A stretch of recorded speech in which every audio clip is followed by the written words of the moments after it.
Good evening friends. एक बार फिर से पॉलिटी का ही टॉपिक। अभी हम लोग अलग अलग टाइप के बिल्स देख रहे थे, तो उसी में हम पॉलिटी के अंदर ये पढ़ रहे हैं। ठीक है, लास्ट वीडियो में आपको याद होगा हमने जो है धन विधेयक मनी बिल के बारे में बात किया था। अगला जो है साधारण विधेयक, इसके बारे में बात कर लेते हैं। हम लोगों ने ये टॉपिक एक कॉमन प्लेटफॉर्म पे हम लोगों ने कहा था कि डिस्कस करेंगे सारे बिल्स को, ताकि ये क्लियरिटी आएगी। तो देखिए सेम उसी पॉइंट्स पे हम अब साधारण विधेयक को डिस्कस करेंगे। तो पहला हमारा था पॉइंट की शक्ति कि अब साधारण विधेयक के मामले में जो हमारे दो सदन है, राज्यसभा या लोकसभा, तो उन दोनों में से किसकी शक्ति ज्यादा है, कौन शक्तिशाली है। तो देखिए मैंने लोकसभा को लिखा हुआ है LS और राज्यसभा को लिखा हुआ है RS और दोनों के बीच में लगाया है इक्वल का साइन। तो इसका मतलब ये हो गया कि साधारण विधेयक की जब बात करेंगे तो लोकसभा की जितनी शक्ति है उतनी ही शक्ति राज्यसभा की है। दोनों के अधिकार बराबर हैं साधारण विधेयक के मामले में। धन विधेयक में ऐसा नहीं था। धन विधेयक में लोकसभा की शक्ति ज्यादा थी राज्यसभा से, बट यहाँ साधारण विधेयक के मामले में दोनों की शक्तियां बराबर है। अब ये कैसे बराबर है हम आपको अभी आगे डिस्कशन में अपने आप ही प्रूव हो जाएगा। ठीक है, पेश कहाँ होगा? पेश या तो लोकसभा में होगा या फिर राज्यसभा में, किसी में भी पेश हो सकता है। ठीक है, तो पहला प्रूफ यही हो गया। पहला प्रूफ यही हो गया कि आप साधारण विधेयक को किसी भी सदन में पेश कर सकते हो। तो यही इक्वलिटी आपको दिख रही है। अगला और पॉइंट हम देखते हैं, राज्यसभा के क्या क्या अधिकार हैं। ठीक है, साधारण विधेयक के को लेके, तो देखिए साधारण विधेयक को लेके राज्यसभा के जो अधिकार है वो मैंने यहाँ लिखे हुए पॉइंट नंबर 1, 2, 3 में। तो क्या होगा कि अगर लोकसभा साधारण विधेयक को पारित करके, मान लीजिए कि कोई साधारण विधेयक लोकसभा में पेश किया जाता है और लोकसभा ने उसको पारित करके राज्यसभा में भेज दिया, तो राज्यसभा के बाद क्या ऑप्शन बचते हैं? तो राज्यसभा जो है उसको अस्वीकार कर सकता है, बिल्कुल कर सकता है। ठीक है, ये प्रूफ करता है कि राज्यसभा की शक्ति बराबर है लोकसभा के। पुनर्विचार के लिए वापस भेज सकता है। ठीक है,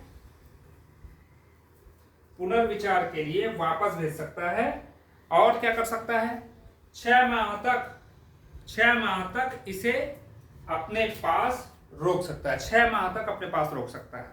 ठीक है, तो ये 3 पॉइंट देखिएगा राज्यसभा के अधिकार। ये तीनों पॉइंट से आपको क्या दिख रहा है कि जितनी शक्ति लोकसभा की है उतनी ही शक्ति राज्यसभा की भी है। इस पॉइंट से क्या दिख रहा है आपको? जितनी शक्ति लोकसभा की है उतनी ही राज्यसभा की है। ये प्रूव हो जाता है इससे। तो साधारण विधेयक के मामले में दोनों इक्वल है। राष्ट्रपति की अनुमति, पूर्व अनुमति क्या जरूरी है? मैंने क्रॉस का चिन्ह बनाया हुआ है, क्रॉस का सिंबल, मतलब जरूरी नहीं है, कोई आवश्यकता नहीं है राष्ट्रपति की पूर्व अनुमति की साधारण विधेयक के मामले में। जबकि धन विधेयक के मामले में आवश्यकता पड़ती थी। धन विधेयक के मामले में आवश्यकता पड़ती थी, वहां पूर्व अनुमति की जरूरत होती थी, यहां पूर्व अनुमति की जरूरत नहीं है। राष्ट्रपति की वीटो की बात कर लेते हैं। क्या राष्ट्रपति वीटो लगा सकता है? लगा सकता है। साधारण विधेयक पर राष्ट्रपति वीटो लगा सकता है। पुनर्विचार के लिए क्या वापस भेज सकता है? हाँ, बिल्कुल भेज सकता है। जबकि धन विधेयक को ना तो वीटो लगा सकता था और ना तो पुनर्विचार के लिए वापस भेज सकता था। तो ये डिफरेंस है। देखिए आपको उन्हीं पॉइंट्स पे डिफरेंस पता चल जाएंगे धन विधेयक से।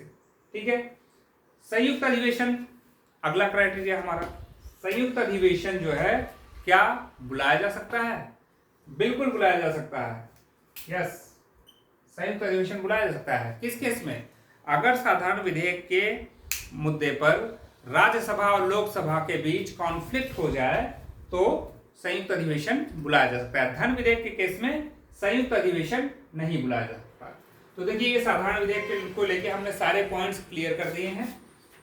सेम क्राइटेरिया पे जिसपे हमने धन विधेयक पे चर्चा की थी, उन्हीं क्राइटेरिया पे, उन्हीं पॉइंट्स पे हमने साधारण विधेयक पे चर्चा की, डिस्कशन किया और आपको दोनों में क्लियरिटी बिल्कुल मिल रही होगी, मुझे पूरी उम्मीद है। ठीक है। अब एक बहुत इंपॉर्टेंट पॉइंट आप यहां नोट कर लीजिए कि जो ये साधारण विधेयक है, हमने एक और टाइप का विधेयक बताया था, वित्त विधेयक।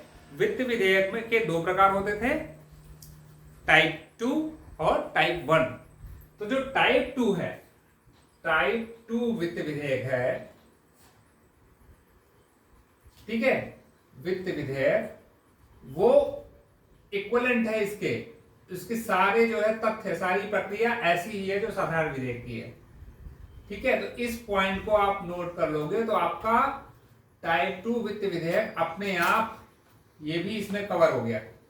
इसी पॉइंट में सेम पॉइंट जो आपके साधारण विधेयक में यहां दिख रहे हैं, यहां आप साधारण विधेयक को हटा के वित्त विधेयक समझ लीजिए और सारे पॉइंट वैसे ही रहेंगे।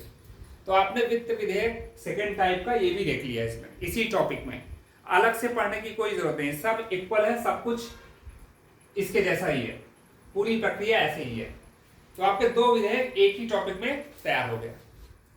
ठीक है दोस्तों, तो आप इसका स्क्रीनशॉट ले लीजिए और अगर आपको ये वीडियो पसंद आया हो तो लाइक कीजिए, सब्सक्राइब कीजिए चैनल को और ज्यादा से ज्यादा शेयर कीजिए, अपने कमेंट्स दीजिए और रिव्यू दीजिए, आपको कौन से टॉपिक चाहिए वो बताइए हमें। ठीक है, बिल्कुल आपके पास अनएडिटेड वीडियो आपके पास पहुंच रहा है और ऐसे ही आगे चल के हम बहुत सारे वीडियोस, इंटरेस्टिंग वीडियोस लाने वाले हैं। पॉलिटी हम खत्म करने वाले हैं, पॉलिटी पूरा खत्म करेंगे और साथ के साथ ज्योग्राफी, हिस्ट्री ये भी हम स्टार्ट करने वाले हैं। तो बने रहिए हमारे यूट्यूब चैनल पे। Thank you very much.